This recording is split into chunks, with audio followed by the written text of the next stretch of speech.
Hey everybody, welcome back to another episode of Let's Have a Pint. Today we have the Kaiser Imperial Octoberfest from Avery Brewing Company. It's a Marzen style lager, 8% alcohol by volume, 28 IBUs. It gets an average rating of 3.88. The description on Untappd reads, just in time for fall and its most notable fest, this limited release Imperial Oktoberfest lager is our emboldened prost to one of the world's most recognized styles. The Kaiser weaves together rich, toasted Vienna and Munich malts with the floral spiciness of Hallertau and Bravo hops to create a bold and brazen dry Imperial Oktoberfest. Hopefully this one tastes more like, I think this is my last Oktoberfest, my last Marzen. No, I have more pumpkin. I don't have more Oktoberfest. But hopefully it tastes more like the German ones, because I've not had an American one that was actually close to the German ones. We'll also be doing my top 25 in this episode. And I'm thinking this episode will be up Monday. I actually don't know if I put one up tonight. So Monday is probably what it'll be. Cool. Avery the Kaiser. I mean, there's like that, but I don't think anybody cares. So it's got larger bubbles. It's a light head. I don't think I did that with the last one. No, I didn't. It's much darker than, much cloudier than your typical Oktoberfest. Your typical Marzen is pretty easy to see through. It's copper in color, but easy to see.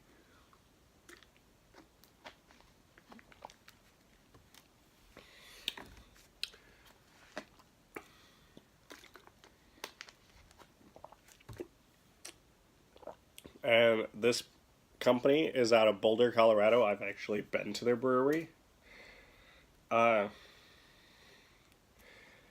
There's something I can't remember because I did not rate the beer that I had. They ended up leaving it with me, but I asked for Samuel's Stout, and they brought me something else that was Samuel's Stout is like 17.5%. They brought me something that was like 16 and 16 and change. I was like, that's not what I asked for, and she was like, oh, I thought it was what you asked for. I was like, I wanted Samuel's Stout. Because what it was it was a strong ale or something like that. I'm like, this is not a stout. She left it there, went and got Samuel's Stout, and I enjoyed both. And I was drunk as fuck. Because Samuel's Stout was not the first thing I ordered. I remember everything. I also remember, we got there. We didn't really do any breweries. We didn't spend much time at the bottom of the mountain. We went up to Estes Park. Had fun up there for a few days drinking. I mostly had like New Belgian Sunshine Wheat because up there was one good place to drink, which is no longer there. It's sad. It had like the New Belgian Sunshine Wheat was like $2.75 a draw. And at that time, my friend that I went with, he would only drink Bud Light, and they had $2.25 draws of Bud Light. So we both drank cheap as fuck. Now, granted, at this point, he would prefer that Sunshine Wheat. And the only reason I got that is because that was the only good beer they got. Or that they had.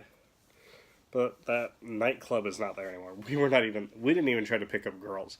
We were two single dudes. We didn't even try to pick up a girl at that nightclub. Today, if I was single, I wouldn't necessarily say it'd be different, but I'd be more likely to. At that time, I was like, I'm awkward. Now I embrace my awkwardness. But, anyways, there wasn't actually much of a head to this. And to finish that story, at the end of the day, or at the end of the last day, for the last day, we were headed down the mountain, and we toured a bunch of breweries, and then we left town. And at each brewery, we had at least 2 or 3. So we were pretty well sloshed. We were sober by the time we hit Omaha. See, I just smell that malt like I do with the American ones. That's all I get.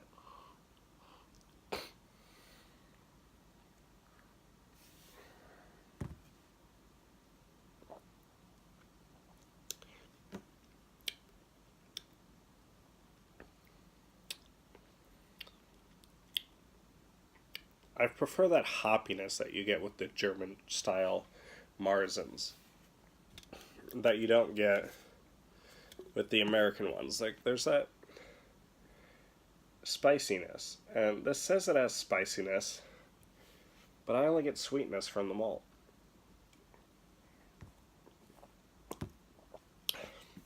Yeah, just malt sweetness is all I get out of this damn thing. I mean, it's still good. Honestly, the American Marzens are still good beers. They're just not the same.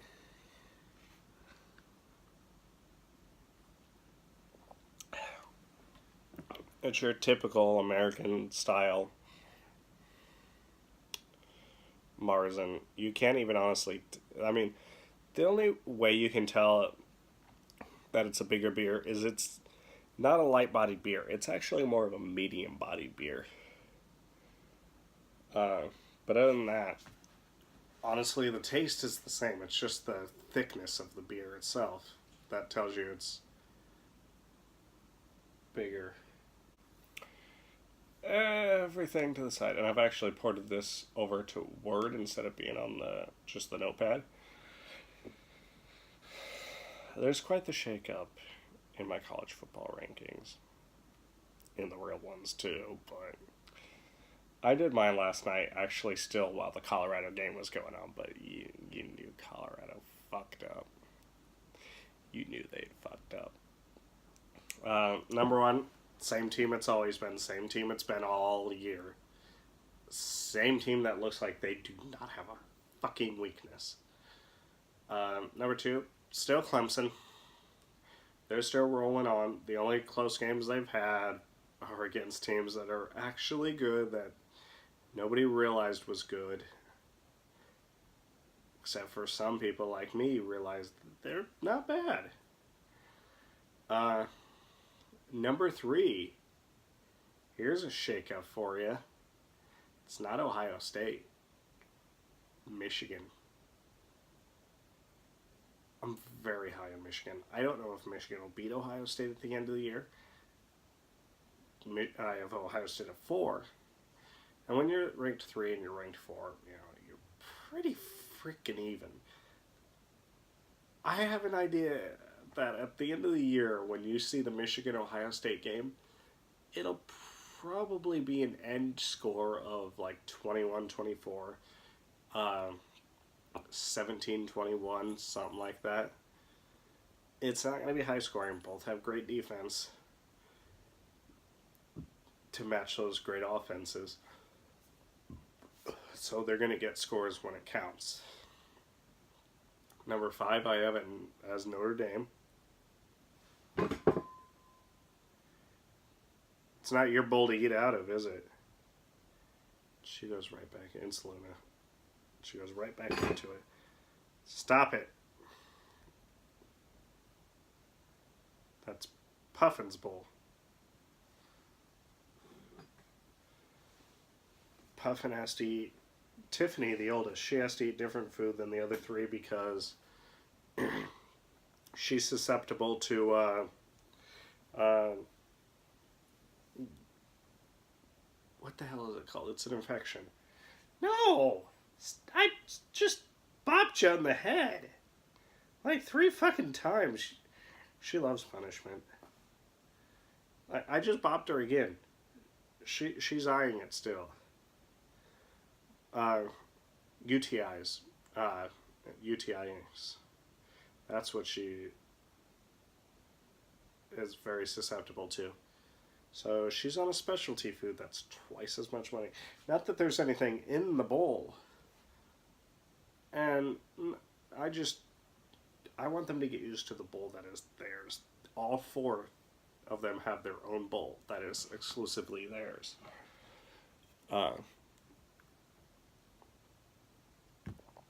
So I don't want them shoving their face in another one's bowl. Anyways, moving on. Number 6, I have UCF. I did not necessarily want to keep them there. But, because they barely beat Memphis, which is not that good of a team to barely beat. But at the end of the day, my thought process was, how many teams lost to teams that were about as good as Memphis? At the end of the day, they found a way to win, which many teams up there did not. So I can't fault them much. LSU at 7. Georgia dropped to 8. I wanted to drop them further, but like I said, so many teams lost I couldn't justify dropping Georgia any further. Washington, I have 9. Oklahoma at 10. Florida at 11. Washington was the same reason, by the way. Oregon at 12. Penn State, I still have up at 13. Same reason. And I have Texas at 14 because I cannot justify jumping up too much more. They beat Oklahoma. Yes, it's a good win.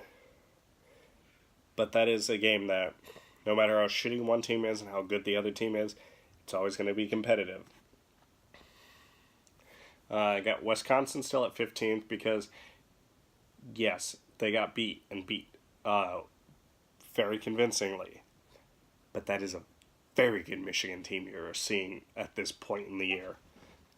That's the oldest.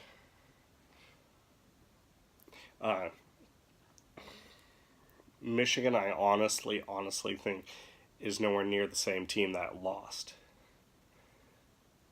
If they played that game again, I think they'd blow out the team they played. I don't remember who it was.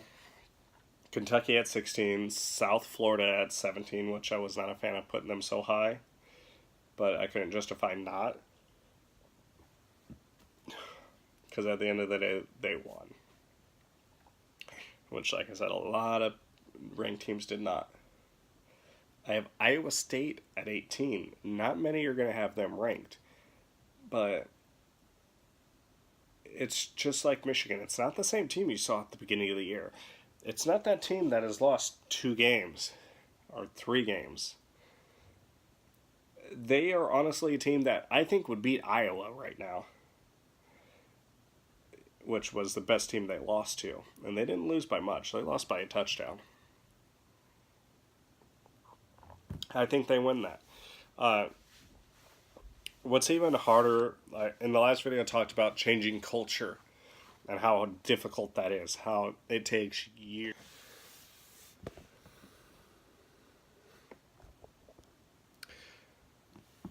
Sorry about that interruption. Where the hell was I? Iowa State at 18. I honestly think all the teams that they've lost to early in the year, they beat now. Think of it this way. They just beat 2 top 10 teams. Before that, they played Oklahoma. Was it 2 top 10 teams or was it 1? I don't know. They just beat West Virginia, who everybody was high on. I knew wasn't as good as everybody was saying, but I know they're good. They barely lost to Oklahoma early. They've already played. I'm not 100% sure. I think they played Oklahoma and barely lost. But anyways, 19 I have Texas A&M. Colorado's dropped to 20. USC's jumped into the rankings at 21. I can't justify jumping them over Colorado for the fact that Colorado is 5-1. And I think Colorado only has maybe 1 or 2 losses coming up in their schedule. And I think USC still has a couple. But USC's in a good spot. They might end up actually being above Colorado at the end of the year. I have Mississippi State at 22. NC State at 23. I have Stanford still in it at 24. And I jumped Iowa into it at 25 because at the end of the day, what do they have? 1 loss? It's hard to keep a 1-loss team out. That even if they haven't had the greatest schedule, they've had a decent schedule. They're deserving of that 25 spot, in my opinion. They might not stay there, but they're there for now. And I am not afraid of dropping teams for losses.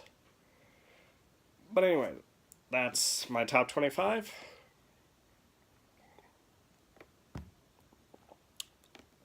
I remember I loved the Kaiser when I originally had it, and it's still a damn good brew. And this is what I drink on Thanksgiving, or I used to. However, I cannot anymore because there's a certain individual that I cannot drink in front of anymore, that nobody can drink in front of anymore. So that will not be a thing at Thanksgiving dinner, which I used to drink that for Thanksgiving dinner. What was that 6-pack? Right now, Buffalo Bill's Pumpkin is the only thing I haven't reviewed that I bought here. This was $10.99 a 6-pack.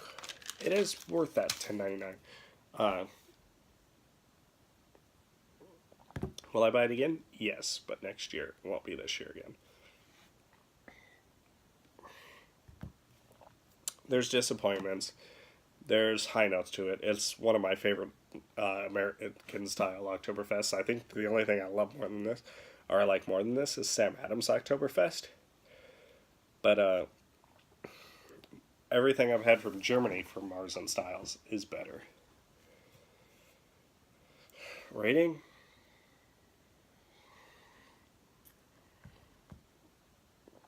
I'm also going to go 4. Just because American-style Oktoberfests do not stand up to the ones from Germany. And another knock on this is it's Imperial. I love the Imperial part. I love what it presents, what it brings to the Marzen style. But at the end of the day, the Marzen style is supposed to be easy, light drinking. Something that you can drink from sunup to sundown without getting a hangover, without getting drunk. And if you drank this from sunup to sundown, you would be dead. But anyways, that is all I have for you for this episode. Till next time, Prost.